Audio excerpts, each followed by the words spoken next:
If you want to open up in your Bibles, we'll be in 1 Samuel. I think we finished up chapter 25, so we'll start there in chapter 26.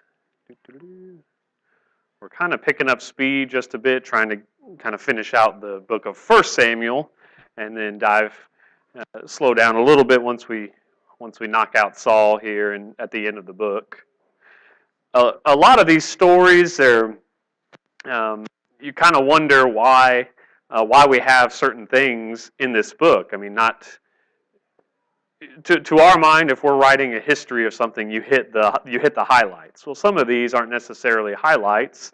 They've got a different purpose when they're writing these. So we'll see a lot of these stories, I think, are supposed to kind of play off of each other. There's other literary reasons why some of these stories take place, and I would say the biggest thing is we seem to kind of hop between a story about Saul and then a story about David, or the two of them together. I think we're supposed to contrast both of these characters a lot over the next couple chapters, and just see.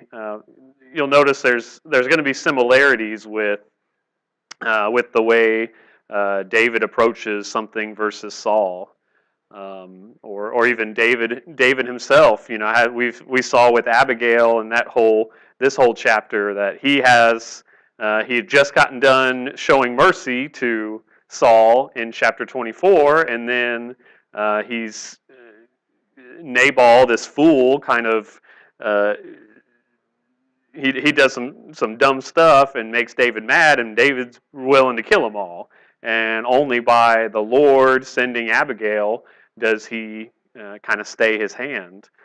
So I think we're supposed to see all of these kind of in contrast with each other, kind of comparing these events and see. I mean, really, what's the point of the Bible? We're supposed to, of course, we're learning about some of these events, but I think we're supposed to teach ourselves and learn how we're supposed to act and behave in certain circumstances.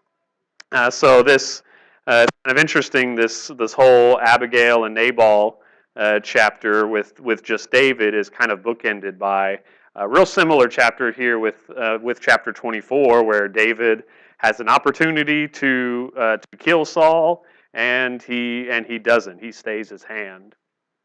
And we even see another opportunity for these Ziphites.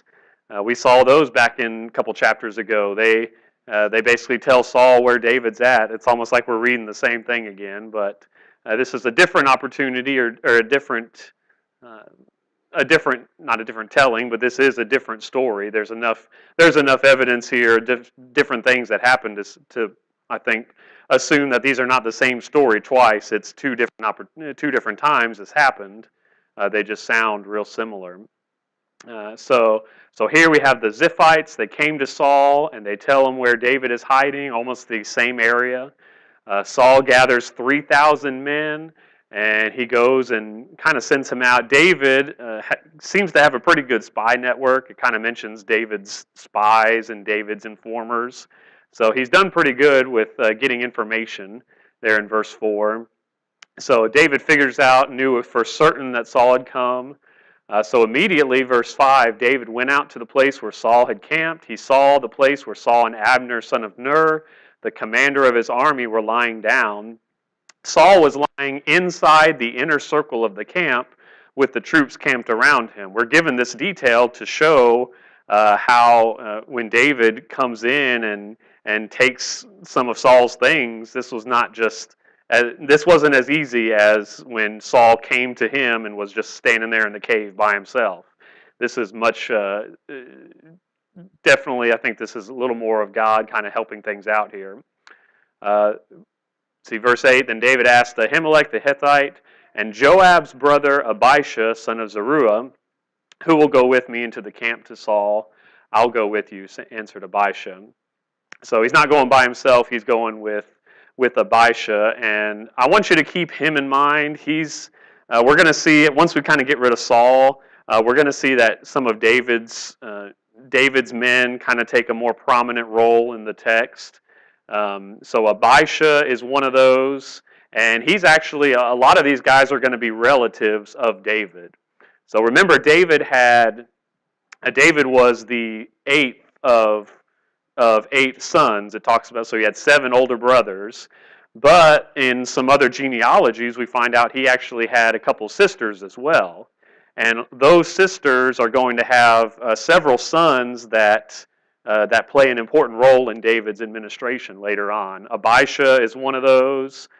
Joab and Asahel and Amasa, you can kind of see them in a row there. So they're actually nephews of David. Now, don't think that we think nephews, like, okay, I've got nephews and they're 20 years younger than me, 30 years younger than me. Well, David's got a big family. He's got 8 older brothers. It's likely that these nephews he grew up with, and they're like the same age. That can happen if you're a Duggar or something. You probably got nephews and nieces that are older than you or something. That can happen. So these are probably some of the men that David even grew up with, Joab and Abishai and Asahel, and they're gonna come into play later on in the book of 2 Samuel. So just keep those guys in mind, and we'll come back to this genealogy as well, especially once we get to David's children, Amnon and Absalom. You know those names, so we'll get to those later on as well. But again, it's nice to have a good genealogy, because it doesn't just come out and say, "Oh, don't forget this guy is David's nephew or David's relative or something." You got to go hunt around some of those genealogies to remind yourself of that. So we got David and Abishai. David, his nephew Abishai. They're going to go find Saul, and Saul was right in the middle of the camp, surrounded by 3,000 men, including his commander. So very difficult to find him, but everyone was asleep, and we'll see it was kind of a deep sleep that God put on all the men, so it made it easier for David to get in.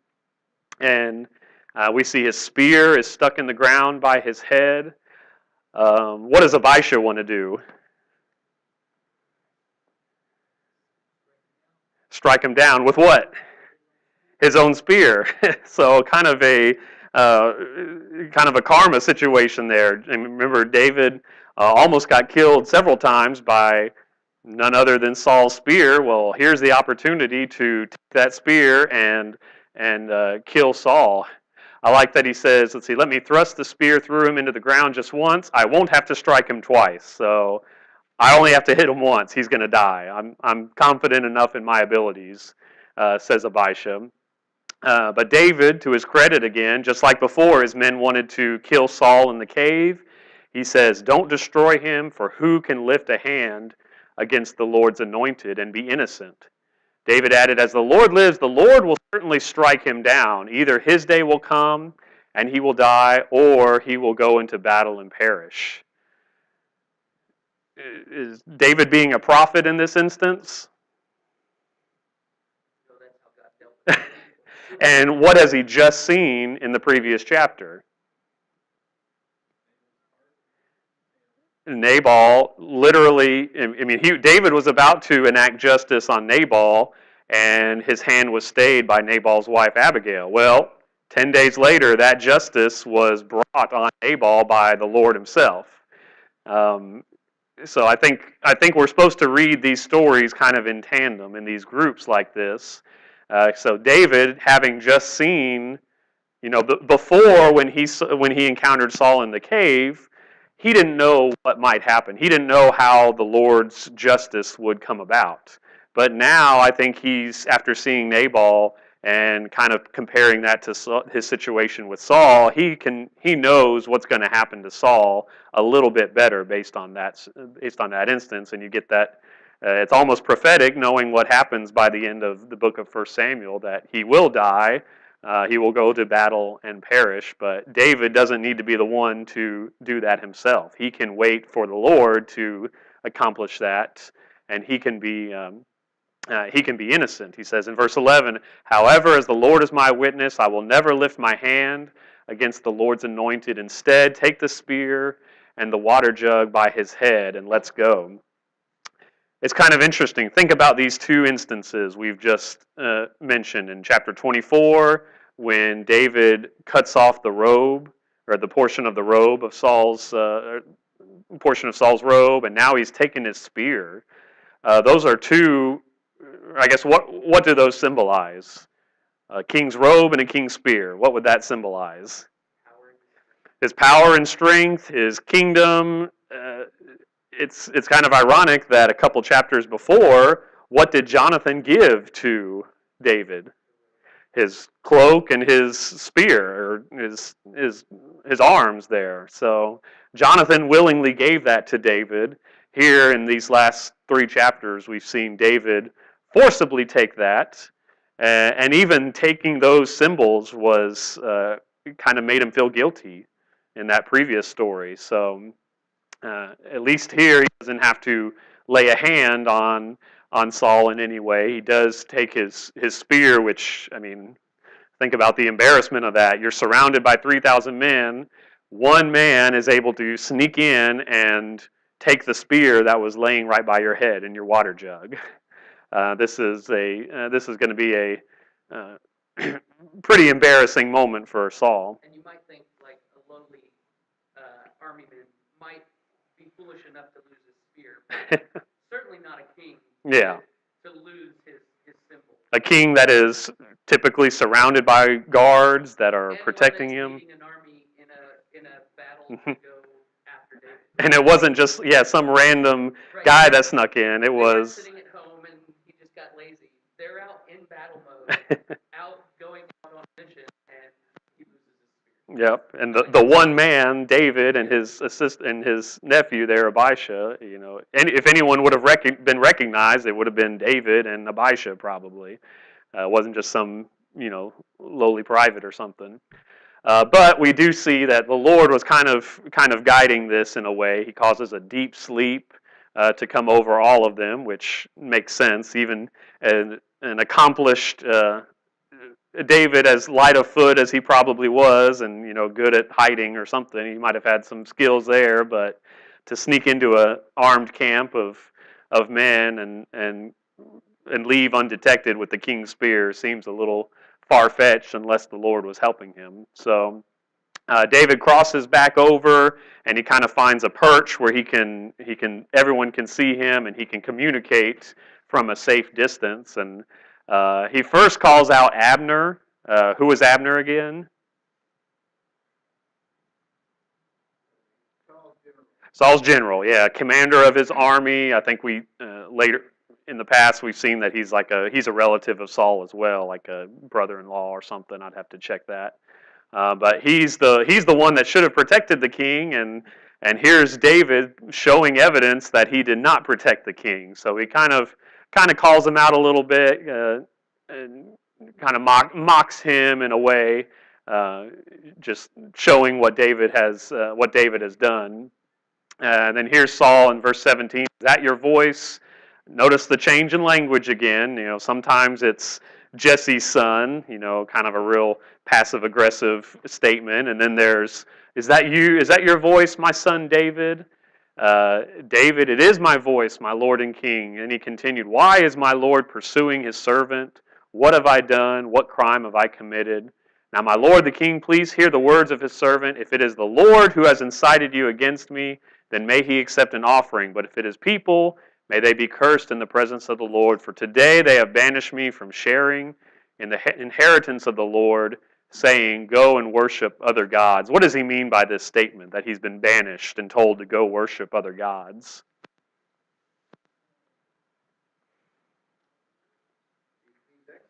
He's exiled from who? Or from where? From his homeland. Yeah, he's at this point, and we'll see it's just after this that he is going to really have to leave the land of the promised land. Up to this point, he has been staying typically in the tribe of Judah. He's been staying in the promised land. Earlier, we saw him go to Moab just for a bit. He wasn't really staying there. He was just taking his family there. But for the most part, he stayed in the land of Canaan. But after this, he's going to leave Canaan and stay in the land of the Philistines for a pretty good amount of time. I think it's about a year and a half. So he's being forced to leave. He's being forced to spend time away. And we'll see that this is kind of common amongst the people of God. Think about some other characters of the Bible that had to spend time away from the land or away from God's people. Moses was exiled for 40 years in the land of Midian. The people wandered around in the wilderness for 40 years before they made it into the promised land. Going back to the book of Genesis, Abraham spends time in Egypt and comes back. Uh, Isaac almost went to Egypt but didn't, and then Jacob and of course all the people spent 400 years in Egypt, kind of in a state of exile. Who else in the New Testament spent time away in Egypt from the promised land? Jesus, right? He when he was 2, he had to flee from the wrath of Herod when he was wanting to kill all the babies in Bethlehem. So even Jesus himself spends a period of time away from the promised land. So David is going to have to do that. He's kind of been forced to do that. He won't do it for too long, just a year and a half or so, but it's just kind of interesting that all of these kind of major characters spend that time in exile or spend that time away. I think to I don't know, to learn to appreciate what they do have when they get it back. I think that's important. Uh, don't let the blood of my don't let my blood fall to the ground far from the Lord's presence. For the king of Israel has come out to search for a single flea like the one who pursues a partridge in the mountains. Uh, Even when David's away and he's not in the land of Canaan, is he not in the Lord's presence? No, I mean obviously the Lord is everywhere. But what was kind of that mindset in that day? Yeah, that was the idea that think about Jonah. You know, he thought, well, if I'm supposed to go to Nineveh, but if I just go over here to Tarshish, uh, God won't touch me there. Uh, Obviously, he learned that God is everywhere, not just in the land of Canaan. He wasn't just a God of the mountains or a God of the valleys. Uh, Now, is that what David is saying here? Does he think God is confined to a location?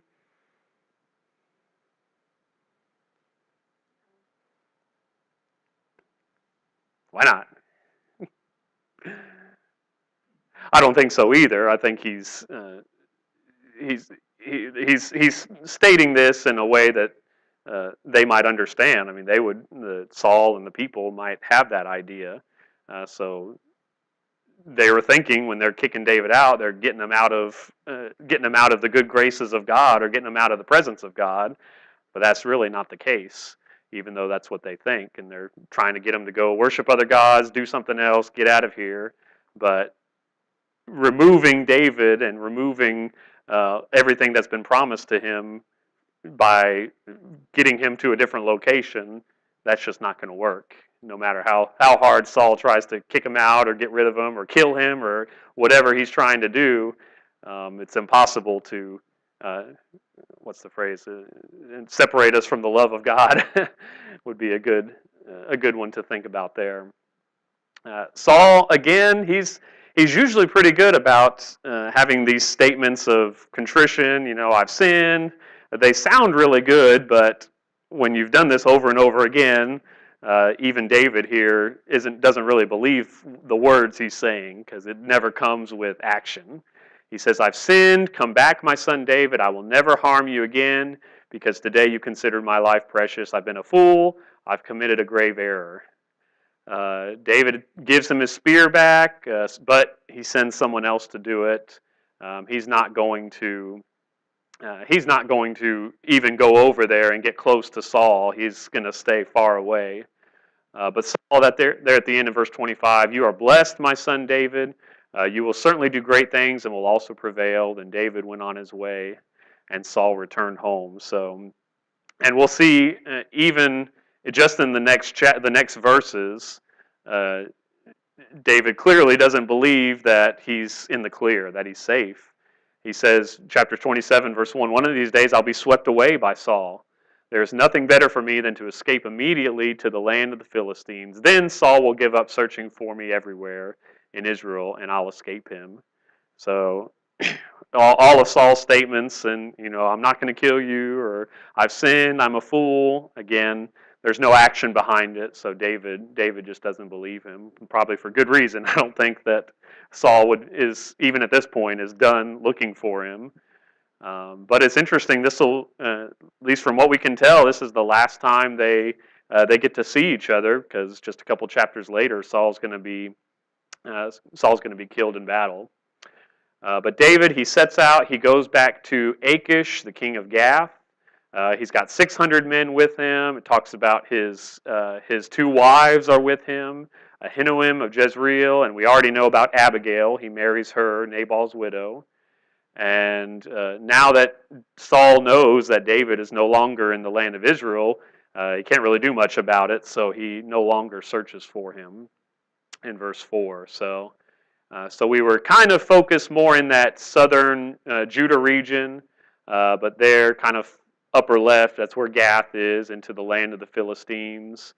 So still a very close area. I mean, it's not very far, a couple, 30, 40 miles from where Saul's at, but he's protected by this being the land of the Philistines, and by the lords of the Philistines, and they were a little bit more powerful, I think, still than Israel at this time. So it's not like Saul could just walk right in and try to snatch him again at this point. So David's in a relatively safe place, at least from Saul, and he ingratiates himself to this King Achish. If I found favor with you, let me be given a place in one of the outlying towns, so I can live there. Why should your servant live in the royal city with you? That day Achish gave Ziklag to him, and it belonged to the kings of Judah today. The length of time that David stayed in Philistine territory amounted to a year and 4 months. Is Ziklag?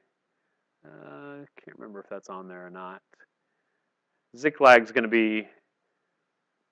It's going to be a city of the Philistines, so it's probably a little bit just south and off of the map there if it's on there. But it was a Philistine city that was given to David, and that's why it says that it still belongs to the kings of Judah today. It was given to him. And what David would do is, verse 8, David and his men went up and raided the Geshurites, the Girzites, the Amalekites, and he did not leave a single person alive, either man or woman. And why was he doing that? Dead men tell no tales. So he's raiding. He's not raiding into Judah. He's actually raiding south. You see where Amalek is to the far south, and kind of off the map as you're heading toward Egypt to the, I guess, for y'all, that's to the left over there. But that's all not territory of Israel. That's not necessarily territory of the Philistines usually, but that's other places to the south there. That's where he was raiding.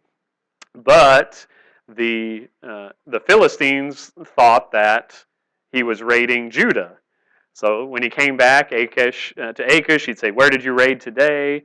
And he said, "The south country of Judah, the south country of the Jerahmeelites, or the south country of the Kenites." So he didn't leave anyone alive to tell on him that he wasn't attacking Judah. He was attacking all these other places. So for a year and 4 months, he's able to kind of keep up this ruse. He's keeping the Philistines happy. They think he's fighting for them. He's taking care of some of these other peoples that were actually like the Amalekites. They should have been taken care of chapters ago and years ago. But the Israelites in the days of Joshua left them alive. Saul has left them alive to this point. It's kind of interesting, Saul, he makes it back in chapter 15. He says he killed off all of the Amalekites, but he kept the best of the spoils, and he kept the king alive. Well, clearly he didn't keep just the king alive. There's more people that were kept alive, because here they are just a few years later, and David's raiding and attacking the Amalekites. So that doesn't sound like a people that was this close to annihilation, and all they had was their king left. So it kind of shows that Saul was minimizing what he had done back in chapter 15, and that he had left more than just a few of the Amalekites alive. But Achish trusted David, thinking since he made himself repulsive to his people, he will be my servant forever. So uh, he's being trusted by this Philistine lord, this Philistine king. He's safe from Saul for the time being because he's not living in Israelite territory, and he's attacking the enemies of Israel and getting away with it in the eyes of Achish at this time. So that gets us to chapter 28. Any questions so far? I know we are kind of speeding through a little bit to try to get through a few extra chapters during this time. Um, this really brings us to kind of the beginning of the end of the book of First Samuel. Really, from this point, you're going to see some overlap of stories. This battle that they're preparing for in chapter 8 is going to be the one that Saul dies from later on in chapter 31. So that you're not going in chronological order here. We're hopping from Saul to David to Saul to David, but a lot of this is taking place in about the same several days or weeks, just not necessarily in exact chronological order. So here we have the Philistines gathering their forces to fight against Israel, and David's going with them. So Achish said to David, "You know, of course, that you and your men must march out in the army with me." David replied, "Good, you will find out what your servant can do." So Achish said to David, "Very well, I will appoint you as my permanent bodyguard." And we have this little snippet here. By this time, Samuel had died. We knew this already. Israel had mourned for him, and he was buried. And Saul had removed the mediums and spiritists from the land. So this is important information for later in this chapter. The Philistines gathered and camped at Shunem. So Saul gathered all Israel. They camped at Gilboa. When Saul saw the Philistine camp, he was afraid and his heart pounded. He inquired of the Lord, but the Lord did not answer him in dreams or by the Urim or by the prophets. What do we think of David's actions here? Do we think he's really going to go and fight against Israel?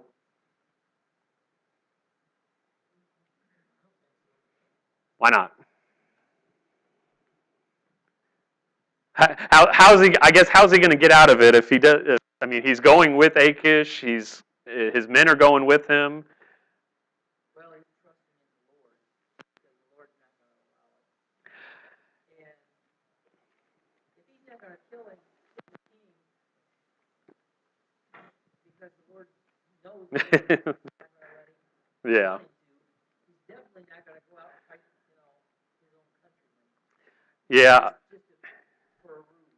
I wonder what he's thinking here. If he's getting worried, because if he doesn't go and fight against the Israelites, then the game is up. Achish thinks he's already been fighting against the Israelites, so why would he not now? Then he can kind of put two and two together, and Achish will be mad at him and kick him out of his safe place.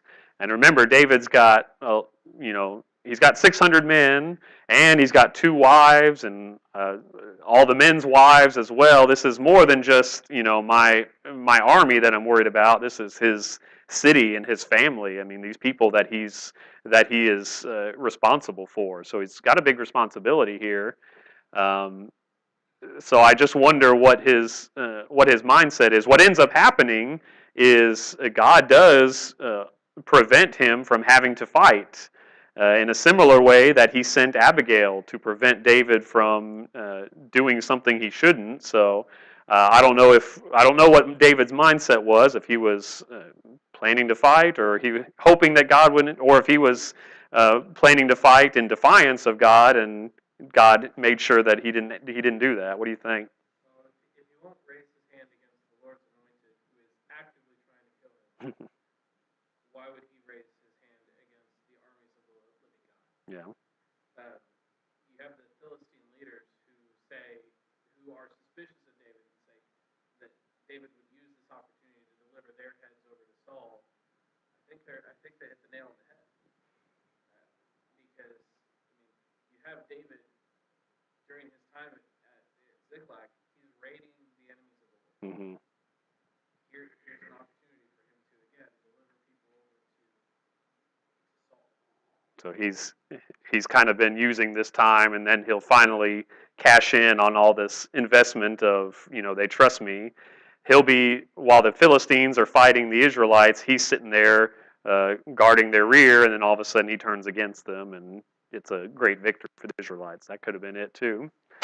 Uh, but then we kind of jump to Saul here for a moment, and Saul sees this big army. Again, we're supposed to compare, I think, the actions and the mindset of David versus Saul. David's not afraid. I mean, he's in the belly of the beast right here. I mean, again, he's still only got 600 maybe men that are with him, and he's right in the middle of, at least for now, a friendly Philistine army that can turn against him in an instant. So he's in a very dicey military situation here, just hoping they don't figure out what he's doing. And but he's there. He's ready to go. He's ready to fight. And here is Saul. He sees this group gathering, the Philistines, and he is afraid, and his heart sank, his heart pounded, and he inquires of the Lord, but the Lord does not answer by dreams or by Urim or by the prophets. Again, a contrast to David. When David inquired just a few chapters earlier, the Lord answered every single time. He inquired again just to double check, and the Lord gives him an answer. But here, the Lord is not speaking to Saul in any way, in any form of communication, dreams, Urim, or the prophets. So, what does he do? He decides, I'm going to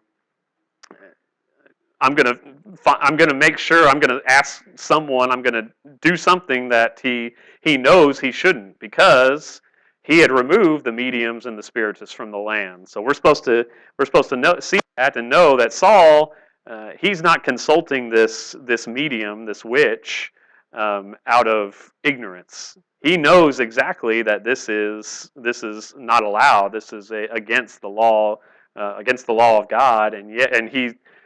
So much so that he even removed those from the land. Yet he's still going to consult this woman, this witch at Endor, and he disguises himself. He meets with this. He asked her to conjure up Samuel, and he swears to her, as surely, I love this, verse 10, as surely as the Lord lives, no punishment will come to you from this.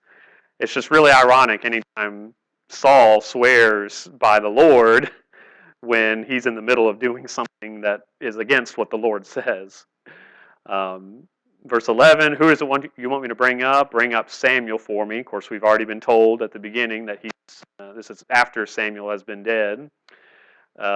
When the woman saw Samuel, she screamed, and then she asked Saul, why did you deceive me? You are Saul.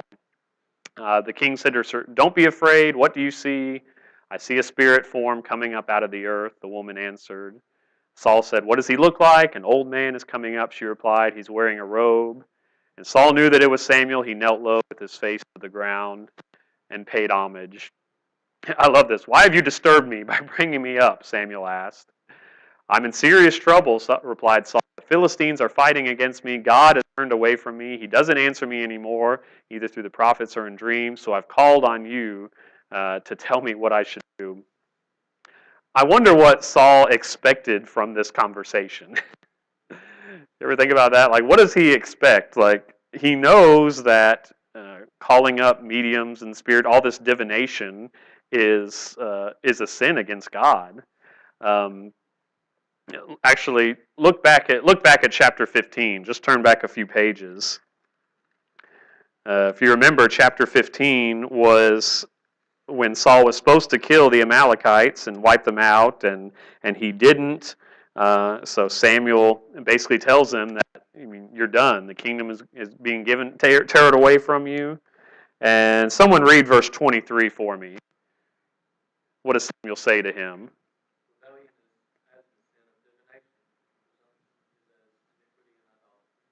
So right before that, Samuel's like, to obey is better to sacrifice, to heed than the fat of rams. Rebellion is the same as the sin of divination.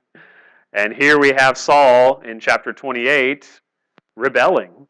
He is sinning again. He knows what the right thing is, and he he's just thinking of himself. The Lord's not answering him, but I need to have an answer. I got to figure this out, so I'm going to call up Samuel, no matter how how wicked or how against the law this is. Um, oh yeah,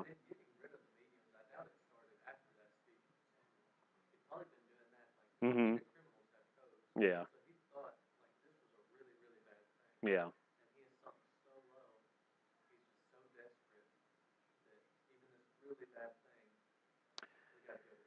And we'll see a common, I think a couple times it mentions how he's afraid. And it gets progressively worse there at the bottom in verse 5. He was afraid of the Philistine camp. And then after he talks to Samuel, he's even more and more afraid, and he won't even eat. Um, we'll pick up there in verse 15. I'm in serious trouble. The Philistines are fighting me. The Lord has turned away from me. He doesn't answer me anymore. I've called on you to tell me what you should do. And Samuel gives them an answer. And remember what it was said about Samuel way at the beginning of the book about when Samuel spoke a word. What happened? It came true. Samuel, whatever he said, whatever he prophesied about, whatever he said came to pass. So I don't know if Saul remembers this saying or this statement, but here's what Samuel says. Since the Lord has turned away from you and has become your enemy, why are you asking me? The Lord has done exactly what he said through me. The Lord has torn the kingship out of your hand and given it to your neighbor David. So now back in chapter 15, that was the same event where Saul grabbed Samuel's robe, it tore, and he said, just like my robe tore, your kingdom is being torn and given to your neighbor. Well, now it's your neighbor David. We know who that neighbor is now. You did not obey the Lord. Clearly, he's gotten rid of he's rebelling, just like the sin of divination is rebelling. He is going against the Lord. He did not obey the Lord, did not carry out his burning anger against Amalek. Therefore, the Lord has done this to you today. The Lord will also hand Israel over to the Philistines along with you. Tomorrow, you and your sons will be with me, and the Lord will hand Israel's army over to the Philistines. So again, I think we want to think about all of these stories kind of in tandem. So think back to David's situation. We're going to come back to him in a minute, but he's with the Philistine army. And here we have this statement that the Lord is going to hand Israel over to the Philistines. The Philistines will win tomorrow. So it's kind of interesting. It's right after this that David has an out. He's going to be able to get out of this situation and not be swept away in the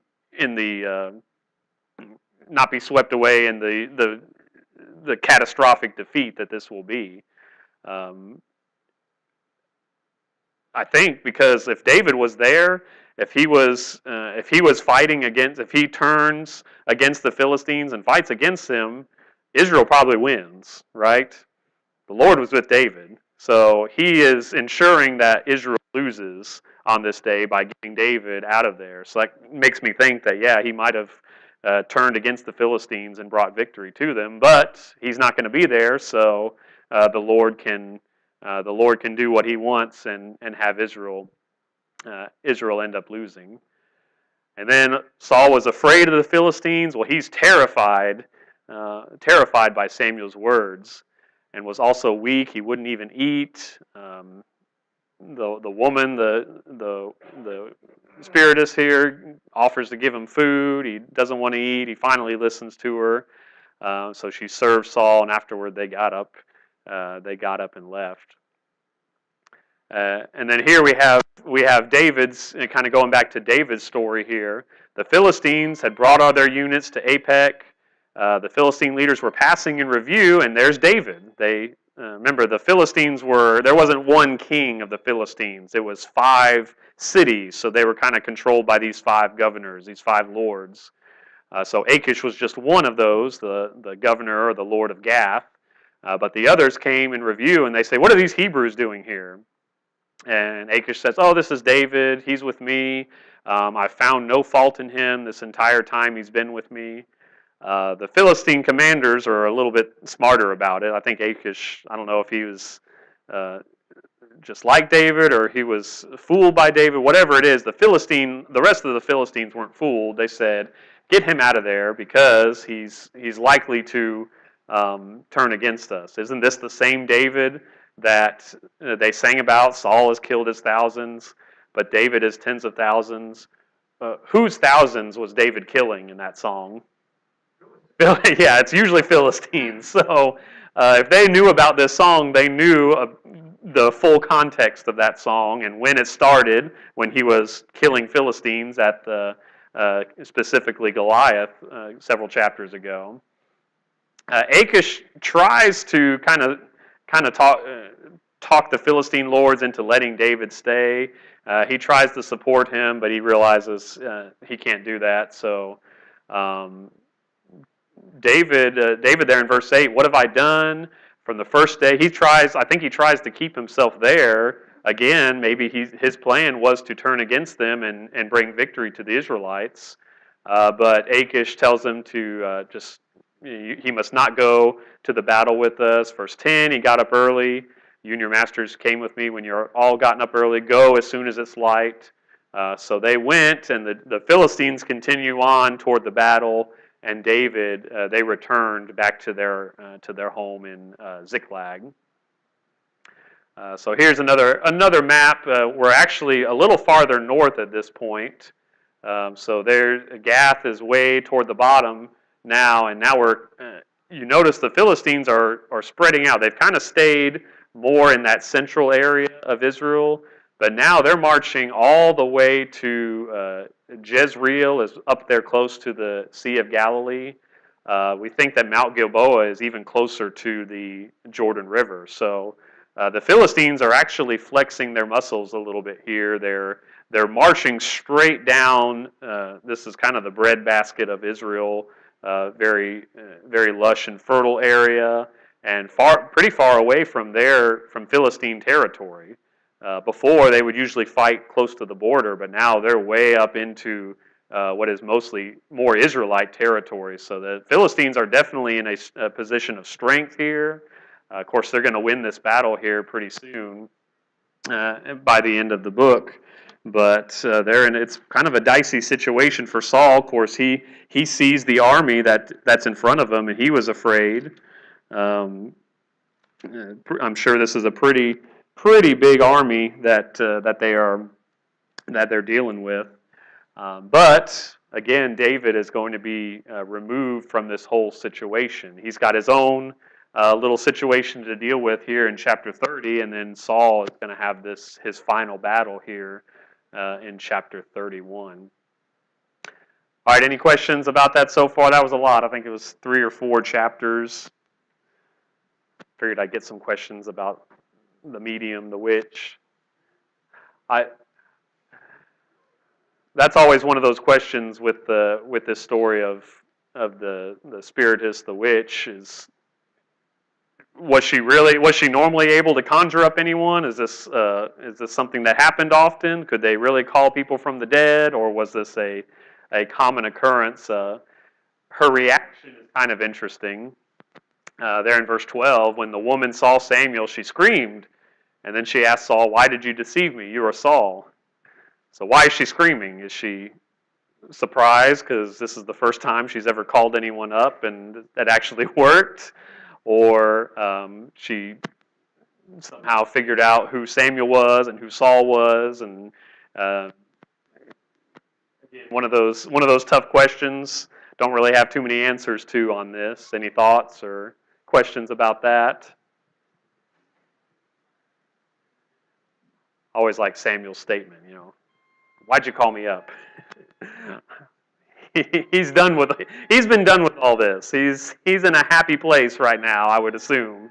So why is he being called up to deal with Saul one more time? So he's a little short with Saul there, and for good reason. But again, even in death, Samuel's words are going to come to pass when he says that tomorrow you and your sons will be with me. So it gives us a time frame when this is happening. and then we go back to David and kind of reverses a couple days. But this is all happening about the same time, just not necessarily in the same order. But Saul's got one more day, and when you've heard that, it's no wonder he's terrified, right? All right, so we'll pick up with chapter 30, probably 30, 31, and maybe into chapter 1 of 2 Samuel on Sunday. Thank you so much.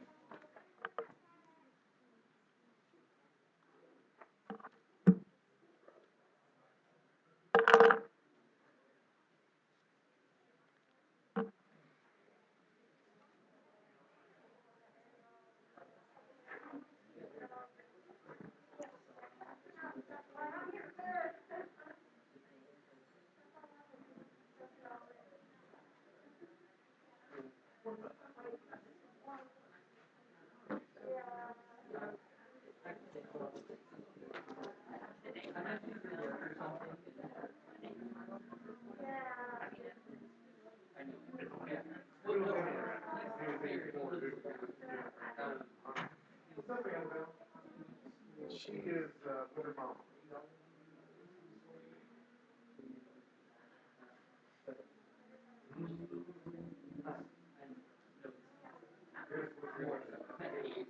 Stand up for Jesus. 397.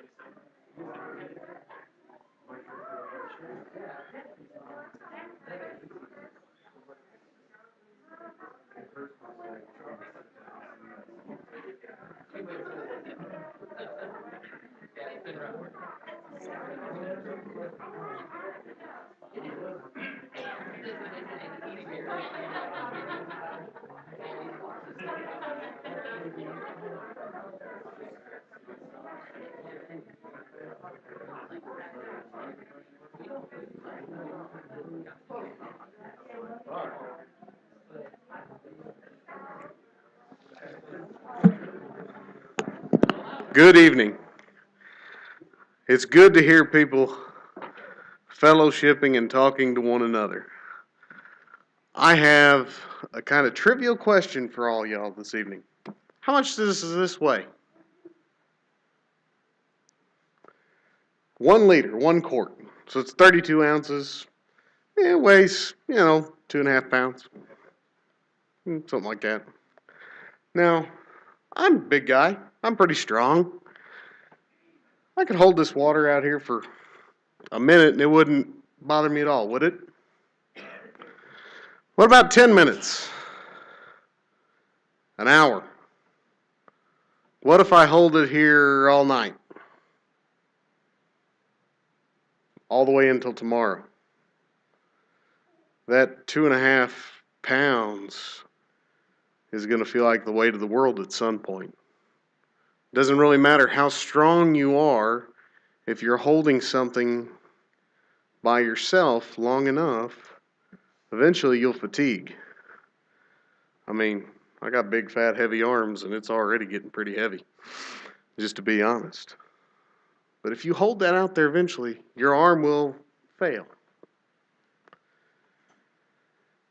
When we try to deal with our burdens, and some of you may have seen that illustration or heard that illustration before, it is, I honestly couldn't find who it was credited to. I know that it is often used in psychology to discuss the problems of dealing with stress and how you can't do it by yourself. This world is difficult. Right now is a difficult time. I had 2 of my friends from the time I was in high school. They were my coworkers. They both passed away this week from COVID. Springs had, I don't know how many patients pass in the past 2 weeks, 3 weeks, 3 months, 2 years. Probably more in the past 2 years than in the first 10. If it hasn't affected you directly, I hope it doesn't, but it probably will. The pandemic while it hasn't directly cost anyone in my immediate family their life, it cost my grandma precious time with her great-granddaughter. As she was going through cancer treatments, she couldn't see her. Life is stressful. I know I preached on anxiety a few weeks ago, but it's such a common thing. I felt like a few more words might be notable. I know during my sermon we read through Matthew, but let's read through Luke 12, beginning in verse 27. Consider how the wildflowers grow, how the lilies of the field. They don't labor or spin thread, yet I tell you that not even Solomon in all his splendor was adorned like one of these. If that's how God clothes the grass which is in the field today and tomorrow is thrown into the furnace, how much more will he do for you, O you of little faith? Don't strive for what you should eat or what you should drink, and don't be anxious. Skipping down to, but for the Gentile world eagerly seeks all these things, and your Father knows that you need them. But seek his kingdom, and these things will be provided to you. Don't be afraid, little flock, because your Father delights to give you the kingdom. Sell your possessions to the poor and give to the poor. Make money bags for yourselves that won't grow old, an inexhaustible treasure in heaven, where no thief comes near and no moth destroys. For where your treasure is, there your heart will be also. It's easy to place a high value on the things of this world. The problems of this world. Man, I haven't turned on any news in a couple of weeks, and even when I did the last time, it was brief. But there's a lot of distressful stuff going on.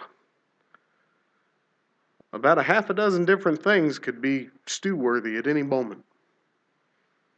On top of all the things that we deal with on a daily basis. The rapid decay of our mortal bodies, of our families, relationship problems, work problems. It's a lot of things to bear. Are you trying to hold them up alone? I don't care how strong you are. Eventually, if you try to hold up everything that you might have in your life by yourself, eventually you're going to crack.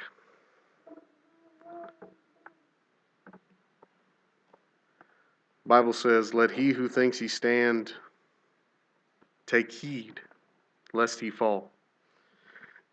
Jesus says in Matthew chapter 11, come to me, all you who are weary and heavy burdened, and I will give you rest. Take my yoke upon you and learn from me, because I am lowly and humble in heart, and you will find rest for your souls. For my yoke is easy and my burden is light.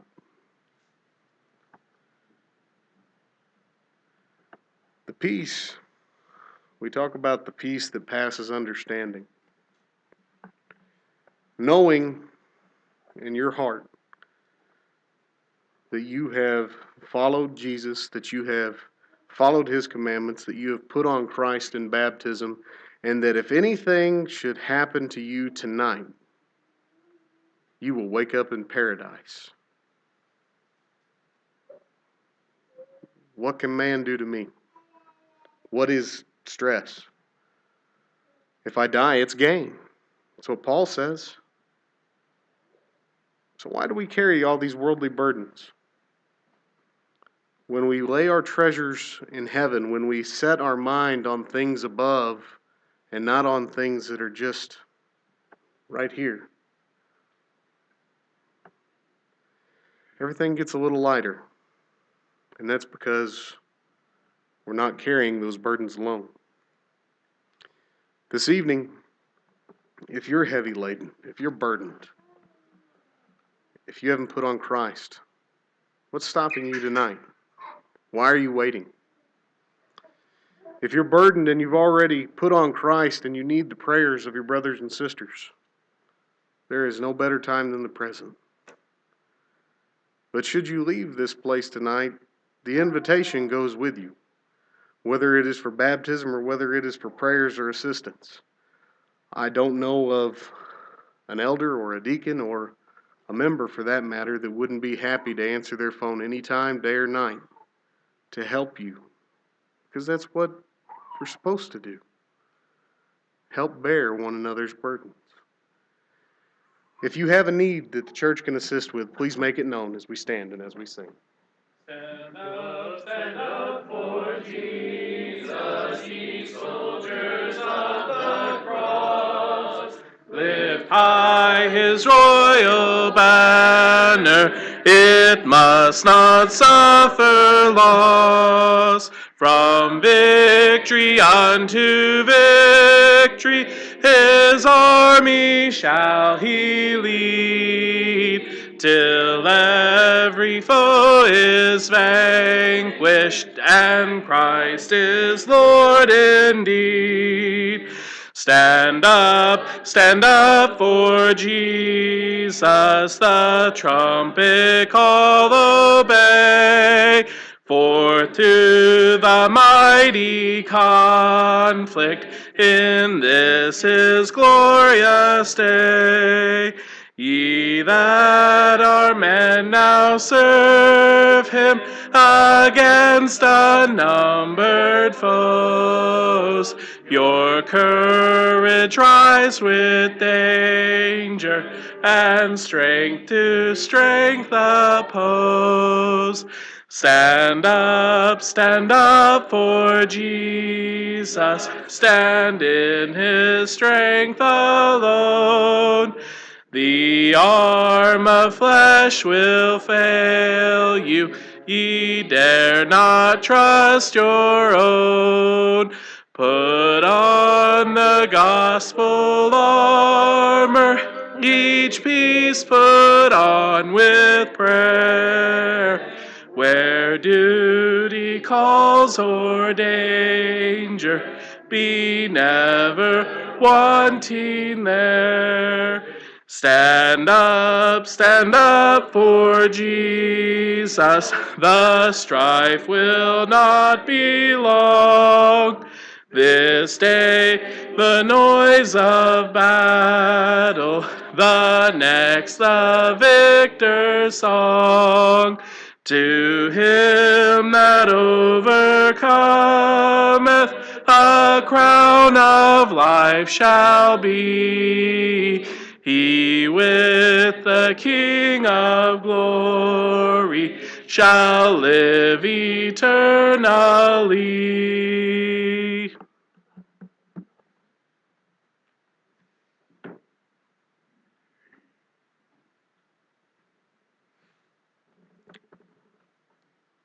It's good to see a good crowd out tonight.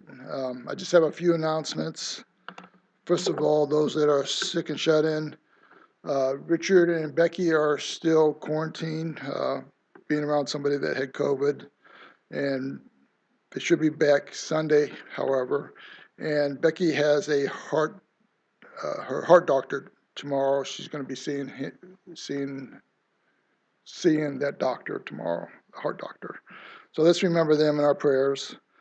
Let's remember Livy saying, as she's going to have another MRI, I believe, tomorrow, Friday. Okay.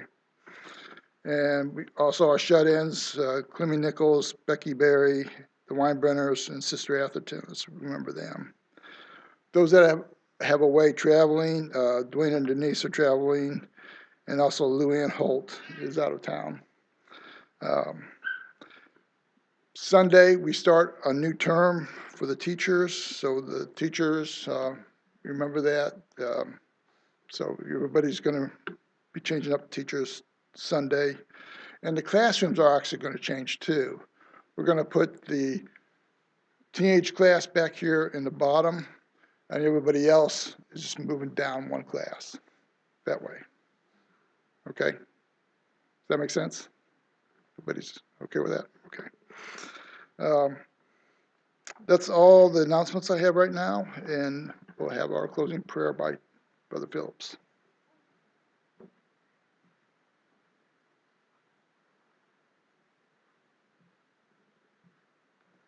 Let's pray. Dear Heavenly Father, thank you for this day you've given us. Thank you for all the blessings you bestow upon us. Thank you for this time that we've had to come together here and worship you and learn more about your word. And maybe take those things that we've learned here and apply them to our everyday lives. And so we may be a shining beacon to others and so people can see Christ living in us. Dear Heavenly Father, we continue to ask prayers for the ones that are mentioned on the prayer list and the many that we all of us know that are sick, and may you be with the nurses and doctors that are administering to them, and may you bring them back to a better portion of health. We continue to pray for our country, and may the leaders look to you for guidance, and may we all continue to look to you for guidance and to continue to have faith, and may you lead, guide, and direct us all the days of our lives. Thank you for sending your Son to die on the cross to forgive us our man's sins. In Jesus Christ's name I pray. Amen.